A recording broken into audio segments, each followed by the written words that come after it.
அந்த அறிவிப்போல் அன்ப தருவாளே சின்ன அறிவிப்பும் இன்று சுடுவாளே நீயும் தும்மிடி ஆயுசு 100ஆக என் உயிர் உன்னோட பத்திர சொத்தாக என் பார்வை உன்னோடு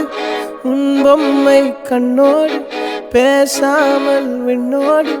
நாம் மிதந்து போவோம் காதாரா அடியானாலும் நான் தாங்க மாறோடு